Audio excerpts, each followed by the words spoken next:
Seguimos en Futuros y Opciones y ahí quedaron los términos del debate. Obviamente, desde mi punto de vista, era una manera de vender libros y alertar a la sociedad esto de ahorrar financieramente. Bajo ningún punto de vista comparto eso de que la educación formal no te provee de herramientas suficientes para el día de mañana armar uno su propia riqueza. Pero dicho esto y separándolo, uno de los temas que planteaba Ana, que planteaba finalmente en el documental que vimos, es la desaparición del dinero como tal, del poder adquisitivo del dinero. Lo que uno ve es que la mayoría de los estados resuelve esta crisis emitiendo plata. Lo está haciendo los Estados Unidos, que emite cada vez más dólares, se emiten euros, supongo, de algún punto de vista. Lo vemos a veces en Argentina también, con emisión de pesos. ¿Esto es una solución o finalmente lo que está haciendo es destruyendo el valor de ese propio dinero por exceso de emisión y dándole un activo superficial y a veces en términos de burbuja a bienes físicos? Lo vamos a discutir como siempre con Leonardo Occhialva. Leonardo, ¿cómo estás? ¿Qué tal? Buenas noches.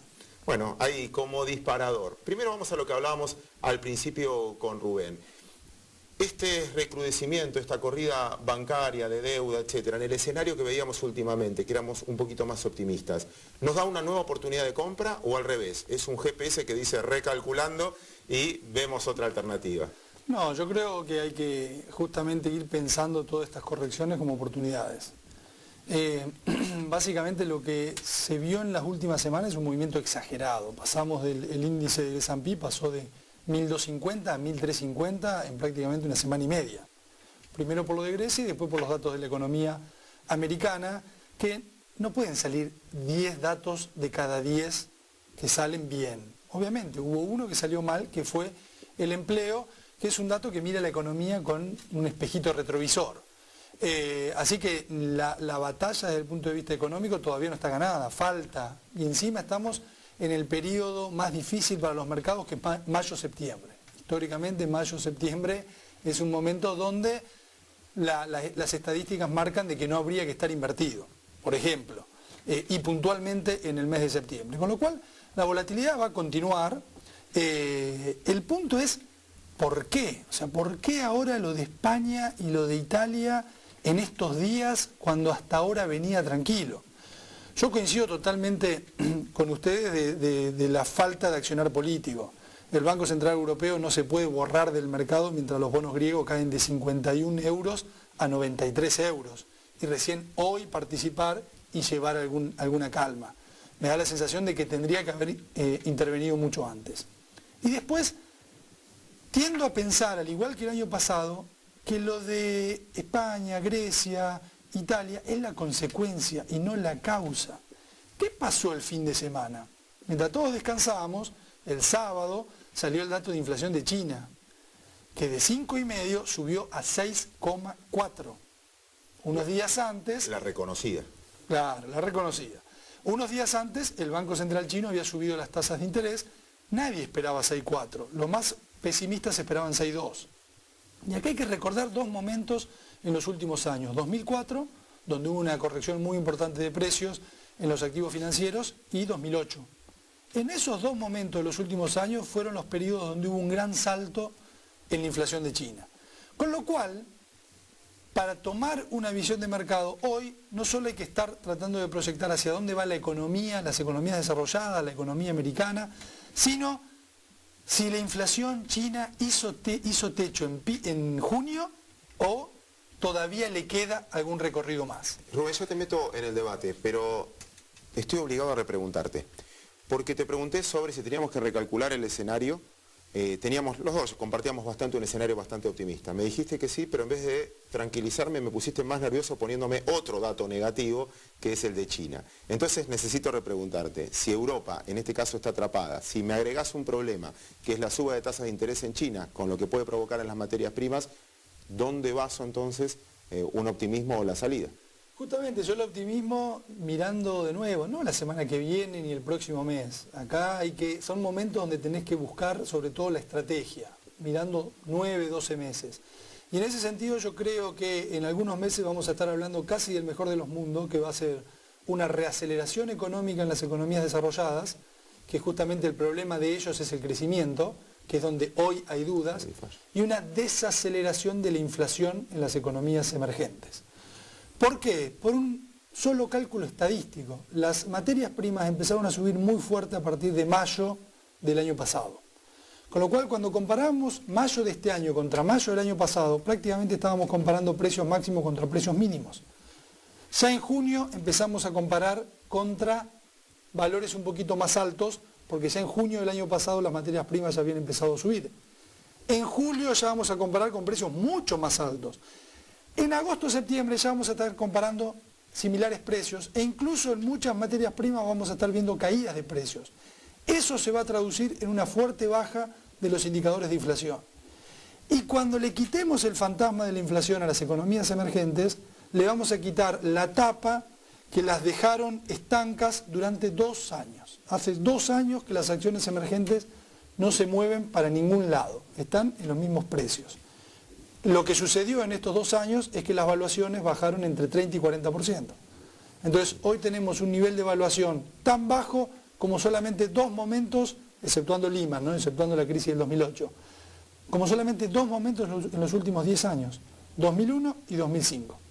Momentos previos a muy lindos rallies, muy lindas recomposiciones de precio, que creo que, asumiendo un riesgo, esto es, yo lo llamo, y siempre en las charlas doy el ejemplo de la calecita, es como que tenés que comprar el ticket de subirte a la calecita, pero no te podés bajar durante toda una vuelta. Y sabés que en la calecita hay una bomba. La apuesta es que yo me subo a la calecita y da una vuelta más. ¿Por qué? Porque hay plafón económico, plafón político y plafón social para que todavía aguante. Pero la bomba está.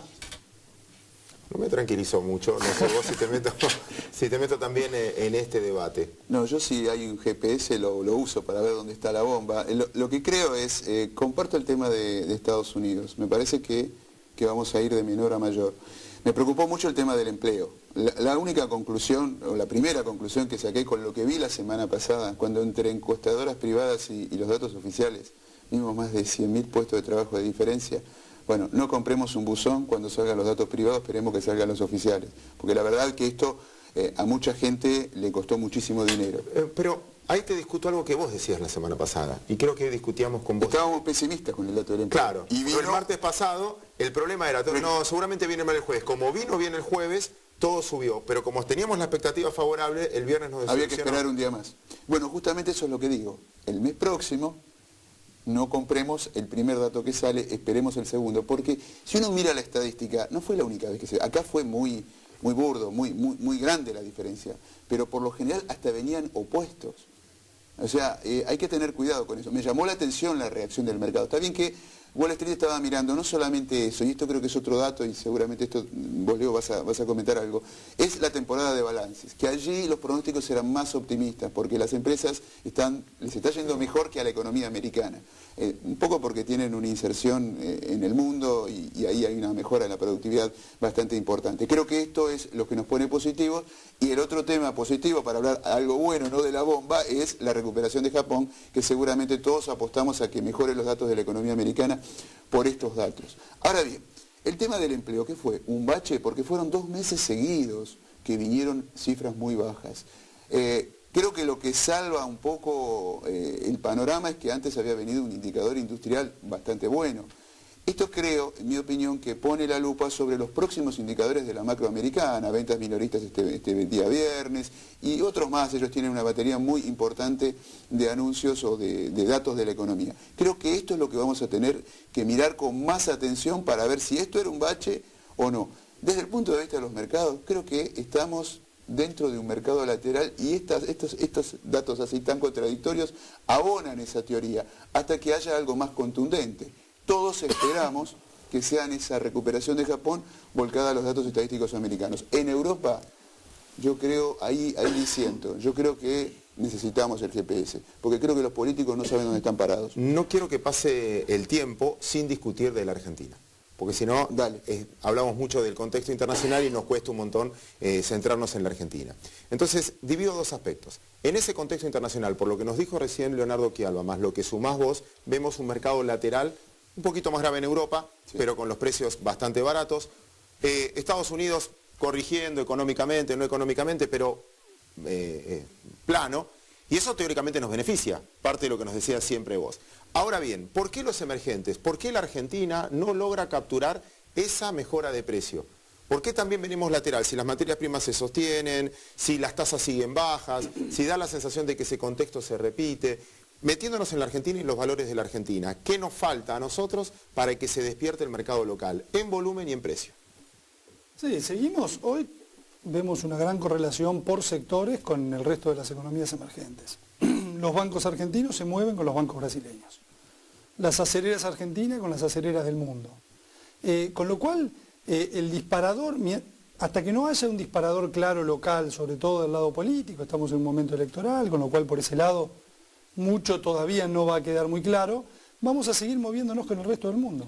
Los bonos suben con los bonos latinoamericanos y las acciones están laterales con las acciones de los sectores. Usando el ejemplo ya reiterativo del GPS de recalcular mi posición, yo escuchándolos a ambos, hasta ahora yo venía más del lado comprador, pero ahora me da la sensación de que la baja es oportunidad de compra y la suba es oportunidad de venta, que vamos a ir en un mercado lateral en una ronda yendo y viniendo. En un mercado lateral es así por ahora, pero él marca una luz al final del túnel y que creo que la comparto sobre el segundo semestre del año. Pero en el caso argentino, Claudio, lo voy a decir con un ejemplo muy fácilmente. Usted que nos está viendo, calcule cuánto valía su auto, su departamento, cuánto le salía a ir a comer hace 1 año, 2 años, 3 años atrás. ¿Por qué los valores de las compañías en algunos casos son los mismos que hace 4 o 5 años atrás? Creo que allí, como medimos en pesos el valor de las acciones, está la gran oportunidad para el mercado local. Dicho de otra manera, me parece que las acciones argentinas están muy baratas. Falta definiciones, obviamente acá también juega la política. Leo, me quedan solo 10 segundos para que tengas la última palabra. ¿Coincidís, no coincidís, comprás, vendés? Algo que quieras resumir. Sí,